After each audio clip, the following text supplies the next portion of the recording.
In the previous section, we studied the nature of encumbrances and how they limit ownership rights. Now we focus on Arizona's specific easement laws and the various ways easements are created, transferred, and terminated. We also explore encroachments, licenses, and deed restrictions, common elements that affect how property can be used and conveyed in Arizona real estate. Arizona Easement Law. Easements are legal rights allowing one party to use another's property for a specific purpose.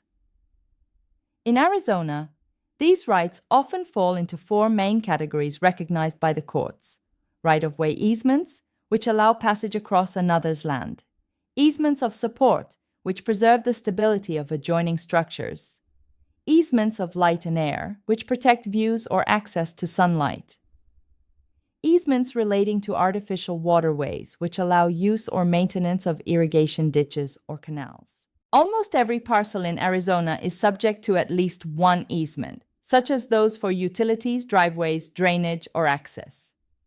A right-of-way easement gives someone permission to cross or use another's property for travel. These easements can be created by written agreement, by necessity, or by long-standing use. Expressed or written easements. Most easements in Arizona are expressed in writing and recorded with the county. They are created through an agreement between property owners, clearly defining who benefits, dominant estate, who is burdened, servient estate, and what part of the property is affected. For example, when an owner splits a lot and sells one portion, they might record a driveway easement over the retained parcel to ensure access for both owners.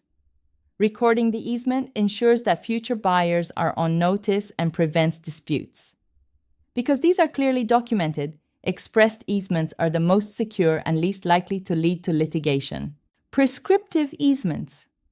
A prescriptive easement arises through long-term, open, and hostile use of another's land without permission. In Arizona, the required period of continuous use is 10 years. The use must be obvious, so the owner could have noticed it, and uninterrupted. For example, if a neighbor crosses another's property daily for 10 years to reach a public road, and the owner never stops them, the neighbor could obtain a prescriptive easement. Unlike adverse possession, prescriptive easements do not grant ownership, only the right to continue that use. Courts can also use prescription to terminate an unused or abandoned easement. This means that long-term non-use may cause an existing easement to expire. Easements by necessity. Arizona law recognizes easements by necessity when a parcel becomes landlocked and has no legal access to a public roadway. Because Arizona law prohibits land from being isolated, a court may grant access through a neighboring property. The court balances the necessity of the easement with the burden it imposes on the servient estate. For instance, if a rancher sells the front half of their land but retains the rear half without road access, the court can grant an easement by necessity through the sold parcel so the rancher can reach the highway. Easement in gross. An easement in gross benefits an individual or business rather than another parcel of land. There is no dominant or servient estate.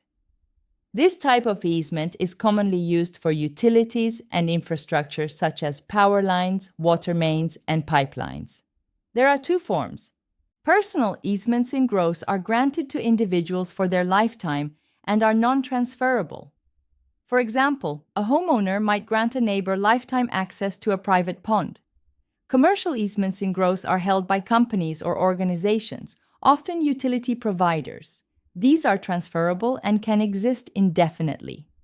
Example: a utility company has a right-of-way across several lots to install power lines. This is a commercial easement in gross because it benefits a business entity and not a parcel of land. Easement by implication. An implied easement arises when property is divided and a pre-existing use indicates that both parcels were intended to share access. Courts look at three main factors. The land was once a single parcel before being divided. The use existed and was continuous before division. The use is reasonably necessary for enjoyment of the property. For example, If a farmer splits their property and sells part that includes a barn accessible only by a road crossing the retained land, an implied easement for the road may exist to allow the new owner continued use. Easement by estoppel.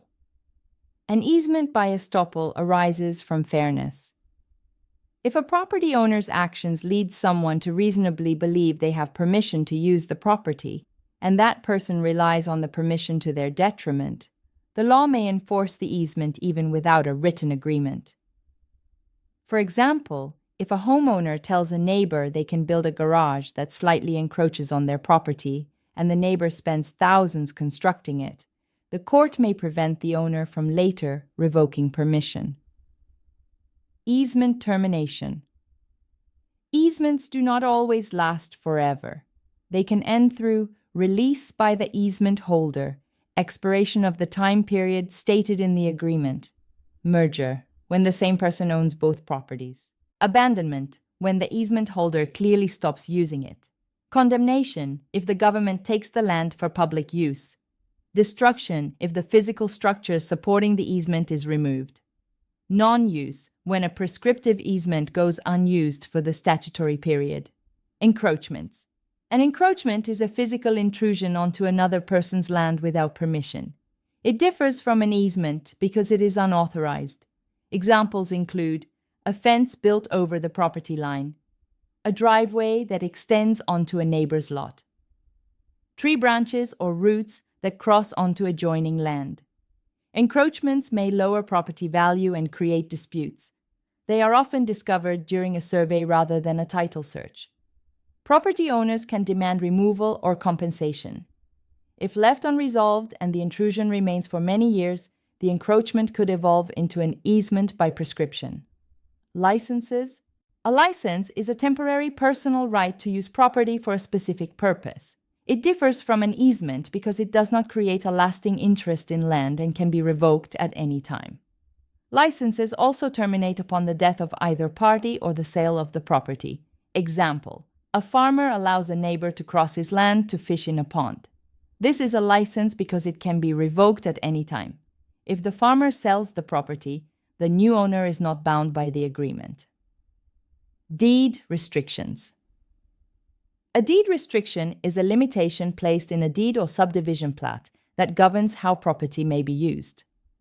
These restrictions often reflect a developer's desire to maintain uniformity and protect property values within a community. Deed restrictions can regulate land use, for example, residential only, building types or sizes, for example, single-story homes only, architectural standards, for example, approved colors, roof materials, setbacks and fences, for example, minimum distance from streets or property lines.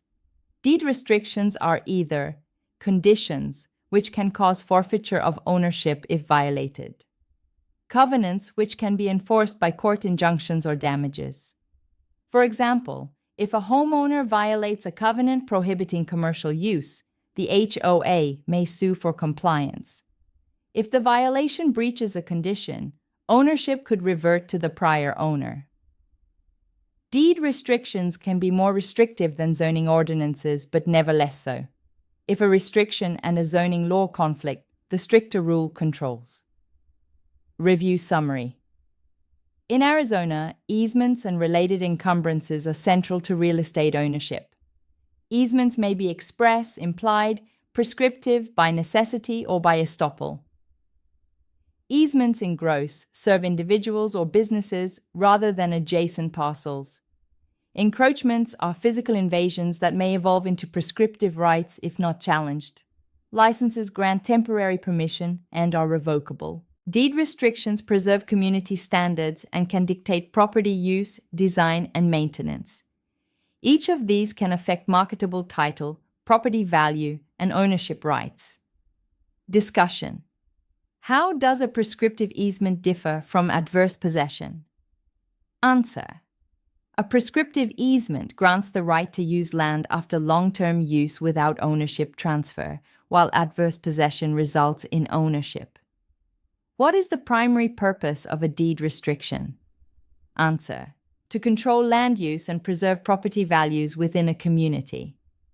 Why is a license easier to revoke than an easement? Answer: because a license is personal permission, not a property interest, and it ends upon death or sale of the property. How can an encroachment eventually become an easement?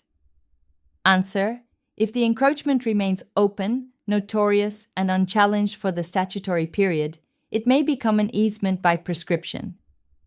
Closing remarks. Easements, encroachments, licenses, and deed restrictions demonstrate how ownership rights are not absolute.